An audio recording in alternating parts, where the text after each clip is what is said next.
what's on Zillow. Go in and, see if there's any new opportunities out there. And in fact, Monday morning was my first day back at it, which my normal routine is to hit Zillow and RealTracs and hit the wholesaler sites and whatever and see what pops up. And I found 3 properties that I'm keen on in the Nashville area.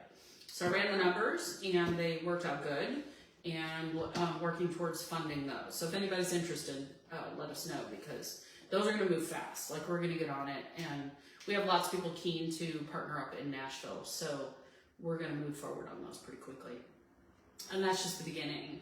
Our first new build, we'll start negotiating that property because we finally got confirmation from not zoning, but planning that we can put 3 units on that property. So we're going to start those negotiations this week. And we talked about this cycle of scaling. And I think we've, and I've talked to a few of our team members about this as well, is that on the cycle of scaling, we want to try to bring on 3 or 4 at a time, put in a lot of directed effort at bringing those on board, get them up, get them stabilized, rented, etc., and then let them stabilize and chill out. And it only works like that if you have systems in place where you can have that focused effort. Yeah. Hey, what about for all the people who are joining us for the first time? Who are you? Who am I? Who are you? Who am I today? Why are we doing this? Right? Juliana Sauber, wife to an amazing contractor, which is kind of how we got. I've been around real estate my whole life. My mom, my grandma, everybody, my aunts and uncles, everybody was a real estate broker in Indiana. So real estate is in my bloodstream. And I've been trying to get my husband into real estate investing for a long time. And I have to tell you that figuring out the funding part of it was always the number one stopping point. That's been figured out. The second stopping point was he's so good that we always, without any advertising, always had loads of business.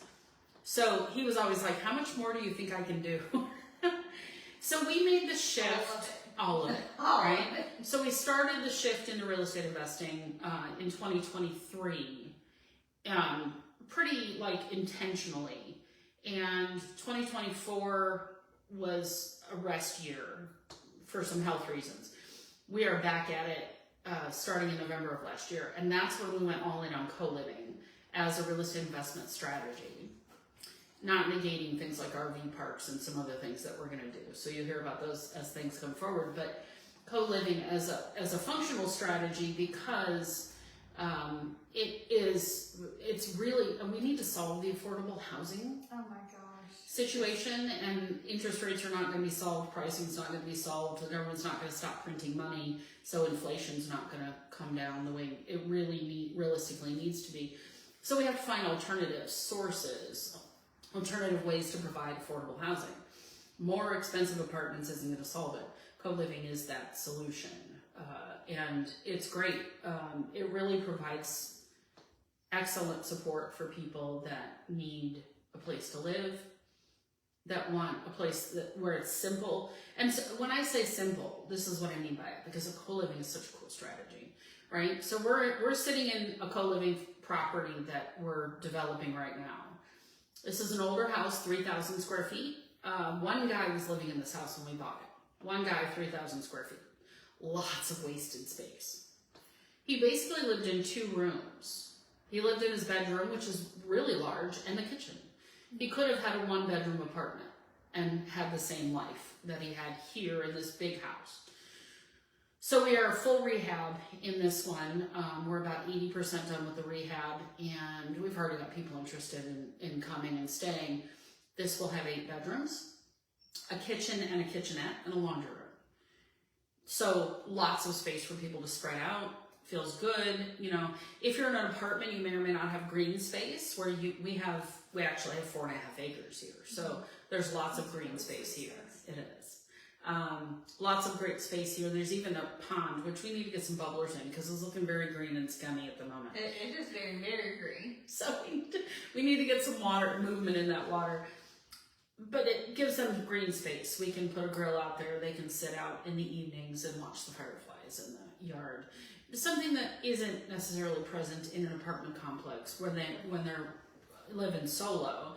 And the other element of this is the community piece of it. So we will have 2 community spaces for people to hang out, have pizza together, chill out, talk about the, FIFA soccer or whatever the current conversation is. And friendships are made, connections are made, marriages have been created in some co-living situations.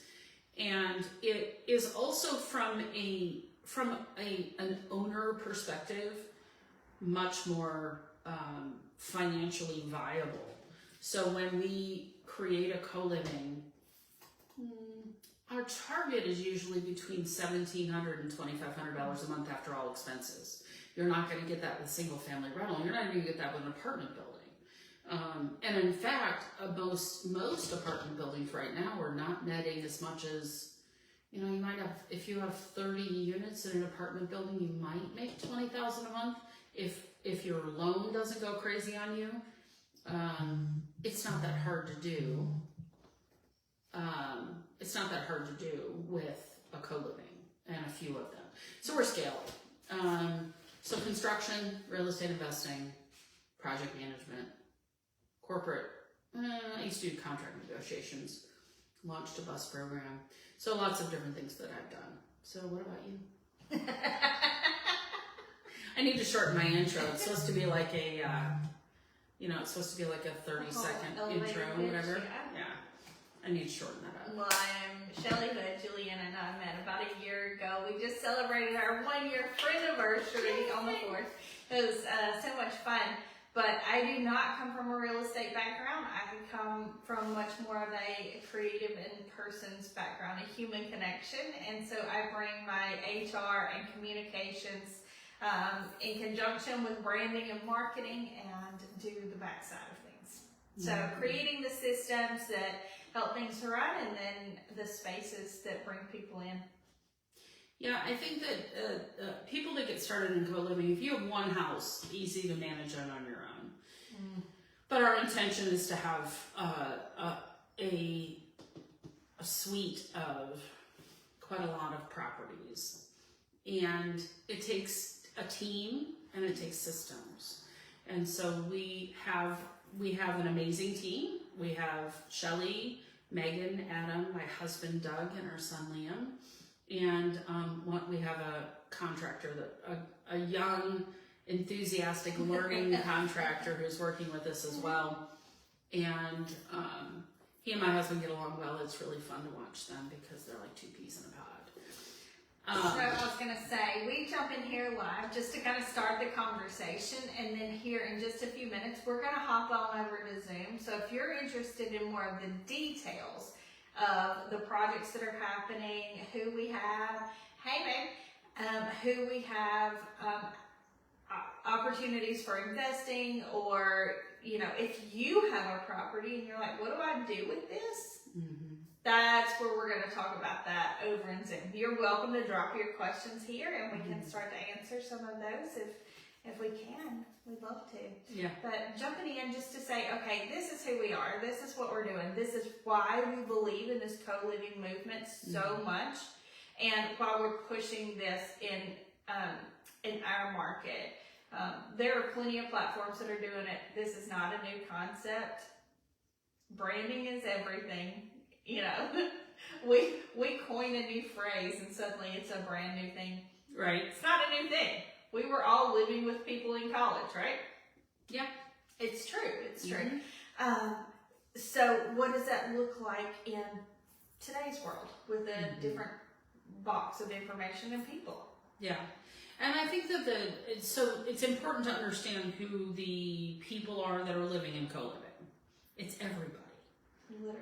It's everybody. It's young people want to get out of their parents' house.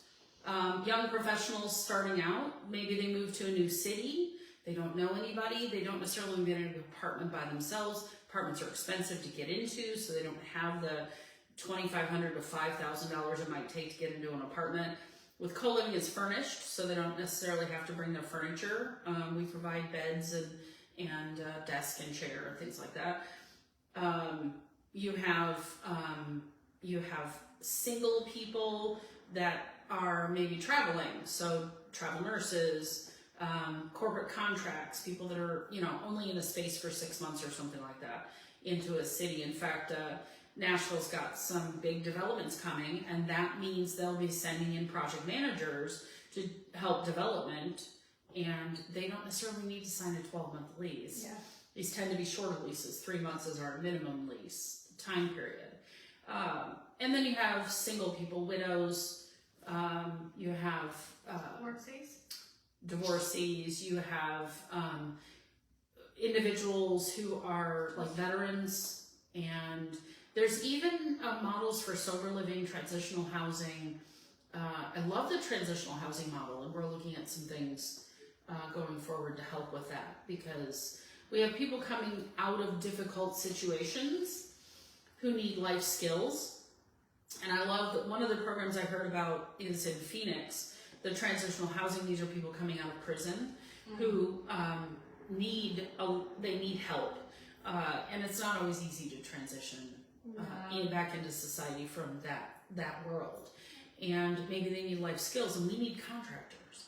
We need people that can do welding, construction, truck driving, whatever. And so they can learn life skills and get connected with companies and good people to help guide them, role models and things like that. So just about anybody can be part of a co-living community. Hey, give us a thumbs up if you can still hear Juliana, okay? Yeah. Appreciate it. Oh. I think here's one. Oh. It's all the lights are blue. Okay. Yeah, hopefully you can hear. Okay, great. So appreciate any questions that people might have about co-living, whether it's now or afterwards. Certainly put questions in the comments, and we'll keep an eye on things and try to answer those. One of the things that I've kind of come back to is how do you look at an area and know whether or not co-living is good for that area? So there's a few metrics we use. We try to look at urban areas, although candidly, I would call, we're in Cookeville, I would call this a tertiary market, but there's still 40,000 people here. There's still contractors, construction workers, there's new things being built, there are college students here. They're already coming in. They're already starting to come in, right? They were buying bedding at Home Goods at like 9 o'clock last night. I was like, well, good indicator. Parents were loading up the dorm room furniture. I was like, here we go. Yep, they're coming in. The traffic completely changes once the college students get here. We want places where people are congregating that tend to be closer to work, school, army bases, military bases, things along those lines. So we tend to condense there. So kind of like the social hub or living hub. Can they stay in one place and get everything they need within a really close radius? Yeah. And for some people, they don't have a car. So in certain areas, we look for a bus stop available because we are trying to provide housing for many people, affordable housing, etc. So bus stop availability or some sort of transportation system, whatever that happens to be. And closeness to work. So one of the houses we're looking at in Nashville is close to some transportation hub.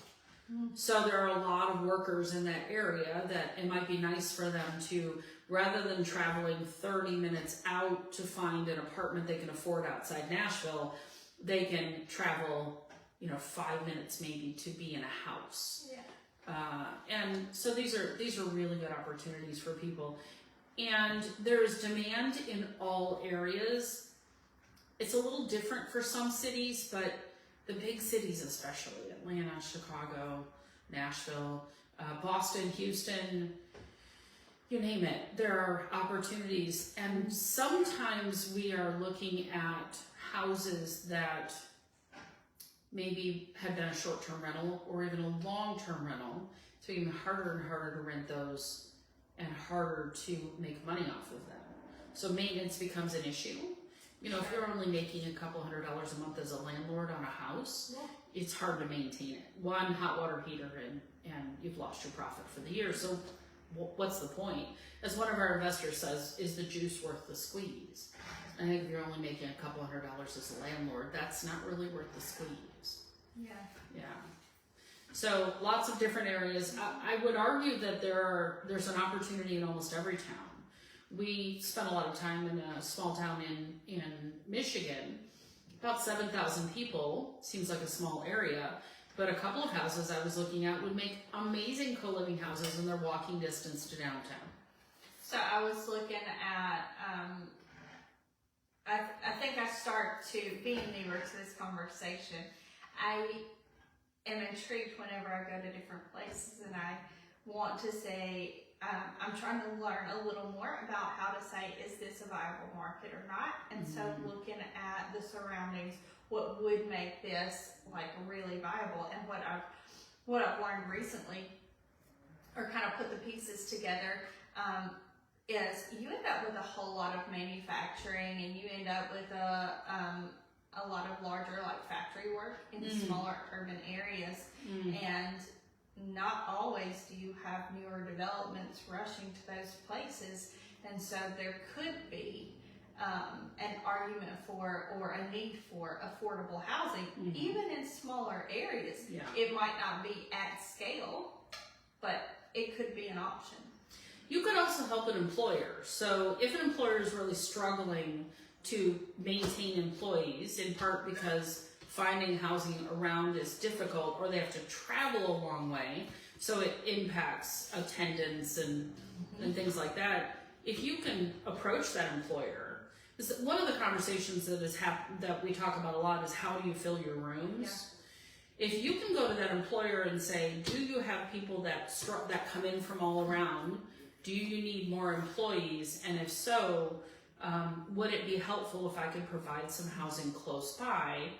And by the way, maybe it doesn't exist. Maybe you need to build it for yourself. And if that's the case, we can help guide you to the right people to help you do that. You could provide help for that employer or that school or whatever. And they will become a very loyal recommendation for you, and you will have no problem filling your rooms. And we were talking about a guerrilla type old-fashioned marketing with some of the places around us to fill the house that we're standing in now. There are job sites within 5 mile radius. Yeah. So we're going to make up a flyer and go to the job site, hand them out. Hey, anybody you know looking for a room? We got rooms. And it will give us a much easier pipeline. Did you catch that? Easier pipeline. People coming. Sorry, we have pipeline job sites close by, so I threw that pun out there. Sorry, comedy's not my thing. Portia was on here. Portia, are you still here? I don't know if you had to drop off or not. Portia would be an amazing PR person, and I'm trying to. She is not for my shenanigans of moving her yet, but Portia, come on, girl. I'm trying. Oh no. Bummer. So if we don't have any questions, what I'm going to do is we can jump over to Zoom here in a little bit, and we can continue the conversation. So if you're on the sidelines and you don't necessarily want to ask your direct question here, or want to hear about some of the projects we've got, then hop over to Zoom with us. So Shelly, you're going to drop the link. Or Megan. Megan just did. Awesome. And yeah, so just pop into Zoom, register for Zoom, and hop over there. We are sitting in a co-living conversion house that will be up and running in about a month. So we will walk you through some of those things. You might want to come back to this page regularly. We are creating a resource for people to go to that will have the deals that we've got going on, ways to contact us. It's TennesseeColiving.com. And it's in the development, so if you go there and you're like, that page isn't working, understand. We're putting the details together. But if you're interested in learning more about investing in Tennessee, this is a growing market. It doesn't matter what the economy looks like. There was a house I was looking at Monday. I was running the numbers. I got in there yesterday afternoon, and it was under contract. I went to look at 3 others. They were under contract. So things are definitely moving in Tennessee. And also, by the way, we have one, possibly two new builds that we're going to explore here in Cookeville and more in Nashville and in Clarksville. If you have land or a house that you think would be viable solutions for co-living, love to talk to you about developing those together. We can bring the resources. We can bring you the construction, the operations, all of that. And we can partner up together. So don't let that opportunity go by the wayside. Whether it's an empty family house, an empty short-term rental, maybe your mid-term rental is not filling up like you want it to, and you want to rent them by the room but not sure how to run that operationally, we can do that with you. You sure can. Absolutely. Yeah, be happy to do that with you. We can work in other states, but Tennessee is our primary at the moment. We can fill rooms anywhere. There's just so much need. There really is. You know, I am the girl that if I go into something, I'm like, go big or stay home. Like, however, I came out the gate guns blazing. And I was like, wait a minute. There's so much here that one team can stay incredibly busy, not just with busy work, but genuine development and nurturing those properties right here at home in our backyard. And I think that's probably true regardless of where most people are. You can find an area super close to you in your state, which if you're in Texas or California, your own country. But you can find an area fairly close that you can do that with too. It doesn't have to. I know a lot of mentors really push that investment, doesn't have to happen in your backyard, and it doesn't. There are lots of opportunities to invest all over. It does not have to be in your own backyard, but it could. Yeah. The opportunities and the possibilities really are there. They are there. Yeah. And also, if you are, so one of my mentors, who is an investor, who generally started in one market and has been there a long time, a decade, is now branching out by finding key partners in various areas we're the boots on the ground. We're the ones operational getting it done. And she's providing additional resources and knowledge and capabilities, and she's bringing the funding.